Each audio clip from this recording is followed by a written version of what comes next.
झारखंड विधानसभा चुनाव के लिए इंडिया गठबंधन में सीट शेयरिंग पर बात अब लगभग फाइनल हो चुकी है और इस बात के संकेत सीएम हेमंत सोरेन ने रांची में दे दी है।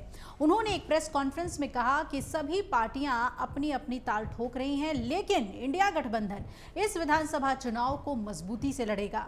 उन्होंने इस बात की जानकारी भी दी कि गठबंधन में नए सहयोगी के तौर पर लेफ्ट भी शामिल हो रहा है। उन्होंने ये भी बताया कि 70 सीटों पर गठबंधन में जेएमएम और कांग्रेस के प्रत्याशी तो होंगे ही, बाकी सीटों पर यानी कि बाकी 11 सीटों पर अलायंस के बाकी साथी चुनाव लड़ेंगे। हालांकि सीएम हेमंत सोरेन ने कोई भी आंकड़ा पार्टियों के लिहाज से नहीं दिया, लेकिन इतना जरूर बता दिया कि 11 सीटें राजद और लेफ्ट पार्टियों के लिए छोड़ी गई है।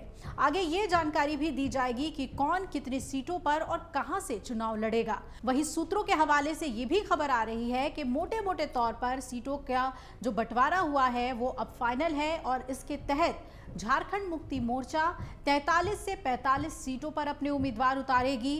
कांग्रेस को 25 से 27 सीटों पर चुनाव लड़ने के लिए कहा गया है, यानी कि 25 से 27 सीटें कांग्रेस के खाते में आई है और आरजेडी 7 पर मान गई है, 7 सीटों पर अपने उम्मीदवार उतारेगी, जबकि सीपीआई-एमएल 4 सीटों पर चुनाव लड़ सकता है। झारखंड में रांची के शौर्य सभागार में संविधान सम्मान सम्मेलन में शामिल होने के लिए राहुल गांधी रांची पहुंचे हैं और इस दौरान वो अपने 500 सामाजिक संगठन के लोगों से सीधा संवाद करेंगे।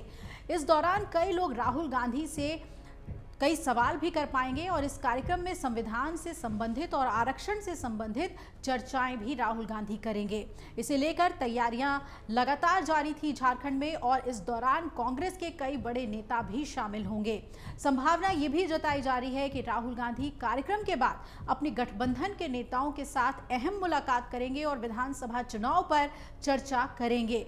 झारखंड में होने वाले विधानसभा चुनाव को लेकर जो राजनीतिक सरगर्मियां हैं वो अब तेज हो गई हैं। इंडिया गठबंधन ने भले ही सीटों के बंटवारे पर अंतिम मुहर नहीं लगाई हो, लेकिन तमाम दलों की उम्मीदें जो हैं वो बरकरार हैं और हेमंत सोरेन ने तो इशारा कर दिया है कि बात बन गई है। आपको बता दें कि तेजस्वी यादव भी झारखंड के 2 दिन के दौरे पर हैं और राजद ने झारखंड के लिए 25 सीटों की मांग की थी, दावा ठोका था। हालांकि राजद के वरिष्ठ नेता मनोज झा ने विनेबिलिटी फैक्टर पर जोर दिया और सूत्रों के मुताबिक इंडिया गठबंधन में जितनी भी सीटों पर चर्चा हुई है उसके मुताबिक आरजेडी 5 सीटों पर चुनाव लड़ सकती है। जैसा कि हमने आपको बताया कि 11 सीटें रखी गई हैं आरजेडी और लेफ्ट पार्टी के लिए, तो आरजेडी 5 सीटों पर चुनाव लड़ सकती है। कहाँ तो 25 सीटें मांग रहे थे तेजस्वी यादव, लेकिन 5 सीटों पर तैयार हो गए हैं। तो कहीं ना कहीं जेएमएम और कांग्रेस को अपर हैंड देखने को मिल रहा है इस बार के झारखंड विधानसभा चुनाव में।